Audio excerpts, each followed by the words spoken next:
ಏನಮ್ಮ, ಏನಾಯ್ತಮ್ಮ? ಇವಳಿಗೆ ಸ್ಟ್ರೋಕ್ ಆಗಿತ್ತು. ಸ್ಟ್ರೋಕ್ ಆಗಿತ್ತು. ಆಗಿ ಮಗು 7 ತಿಂಗಳ ಮಗುನಲ್ಲಿ ಅಂದ್ರೆ ಜ್ವರ ಬಂದು ತಲೆಗೆ. ಜ್ವರ ಬಂದು ಮತ್ತೆ ಇದೆಲ್ಲ ಫುಲ್ಲು ಇದಿರಿಲ್ಲ ಮಗುನಂಕ. ಕೈನೂ ಸ್ವಲ್ಪ ಊಟ ಮಾಡೋದಕ್ಕ ಬಲಗೈ ಹೋಗಲ್ಲ. ಈ ಕಾಲೆಲ್ಲ ಮೇಲಕ್ಕೆ ಹಿಂಗೆ ಎತ್ಕೊಂಡು ಓಡಾಡ್ತಾ ಇದ್ಲು. ಕಾಲಿಗೆ ಎತ್ತು ನೋಡ್ತಿದ್ವಿ. ಈಗ ಚೆನ್ನಾಗಿ ಓಡಾಡ್ತಾವಳೆ. ಕಾಲು ಬಿಟ್ಟು ಮತ್ತೆ ಎಲ್ಲಿ ಒಂದು ಬುಕ್ಸ್ ಎತ್ಕೊಂಡು ಹೋಗಕ್ಕಾಗ್ತಾ ಇಲ್ಲ. ನಿನ್ನೆ 3 ಕಿಲೋಮೀಟ್ರಿಂದ ನಡೆದು ಬಂದವಳೆ ಸ್ಕೂಲಿಂದ ಬುಕ್ಸ್ ಹಾಕ್ಕೊಂಡು. ಎಷ್ಟು ಚಂದ ನಾಗ್ತಾಳೆ ನೋಡು. ಅದಮ್ಮ ಮೊದಲು ನಡೆಯುವಾಗ ಹೆಂಗ್ ನಡೀತಾ ಇದೆ? ಕಾಲು ಹೆಂಗಿತ್ತು? ಈಗ ತೋರ್ಸಮ್ಮ, ಕಾಲು ನಡಿ ತೋರ್ಸ ಹೆಂಗ್ ಮಾಡಿದೆ. She used to walk like that. ಈಗ ನಡಿ ತೋರ್ಸು, ಈಗ ನಡಿ.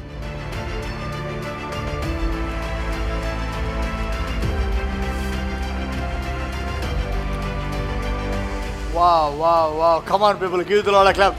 ಅಂದ್ರೆ ಎಷ್ಟು ದೂರ ನಡೆದ್ಲು ನಿನ್ನೆ ಸ್ಕೂಲಿಂದ? 3 ಕಿಲೋಮೀಟರ್ ಬಂದಿದ್ದಾಳೆ. 3 ಕಿಲೋಮೀಟರ್ ನಡ್ಕೊಂಡ್ ಬಂದ್ಲ ಅವಳೆ. ಬಂದಾಳು. ಬುಕ್ಸ್ ಜಾಸ್ತಿ ಇತ್ತು, ಅವಳು ನಡೀತಾನೆ ಇಲ್ಲ. ಅವ್ರ ಅಪ್ಪನ ಬರೋವರೆಗೂ ಅಲ್ಲೇ ಇರ್ತಾ ಇದ್ಲು ಸ್ಕೂಲ್ ಹತ್ರ. ಹುಡುಗರಿಂದನೇ ನಡೆದು ಬಂದ್ಬಿಟ್ಟಿದ್ದಾಳೆ. ಬುಕ್ಸ್ ಹಾಕೊಂತಾನೆ ಬಂದಾಳೆ. ಬುಕ್ಸ್ ಹಾಕೊಂಡು 3 kilometre. Without her dad, she would never walk. She'll wait near the school for her dad to bring her. But yesterday, she took the ball, the books, put her bag, and she went walking 3 kilometers back home. Isn't God amazing? ಅದ್ಭುತವಾದ ದೇವರಲ್ವೋ? ಹೆಸರೇನಮ್ಮ? ಜೀವಿಕಾ. ಊಟನೂ ಮಾಡ್ತಾ ಇಲ್ಲ ಸರಿಯಾಗಿ.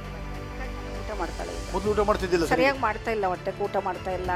ಒಂದು ಸ್ವಲ್ಪ ರಾತ್ರಿ ಎಲ್ಲ ಅಲ್ಲಿ ಕಡಿಯೋದು, ಕೋಪ ಮಾಡೋದು ಜಾಸ್ತಿ, ಹಿಂಗೆಲ್ಲ ಮಾಡ್ತಾ ಇದ್ಲು. ಸ್ವಲ್ಪ ಕಡಿಮೆ ಆಗಿದ್ದಾಳೆ ಈಗ. She would not eat properly.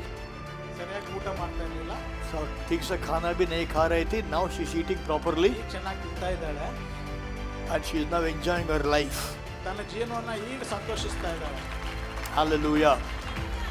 ನೀನ್ ಚೆನ್ನಾಗಿದ್ಯಮ್ಮ? ನನಗೆ ಈಗ ನಾಲ್ಗೆ ಎಲ್ಲ ಫುಲ್ ಯಾವಾಗೂ ಬೊಬ್ಬೆ. ಒಂದು 25 ವರ್ಷದಿಂದ ಕೈ ಕಾಲು ಊತ ಬರೋದು ಎಲ್ಲ ವಾಸಿ ಆಗಿದೆ ಇಲ್ಲಿ ಬಂದಂಗೆ. Oh God. She had this all over her mouth and tongue for 25 years. When she came 2 weeks ago, the Lord touched her. Now she's completely healed by the Lord. Come on, people, give the Lord a clap and praise God.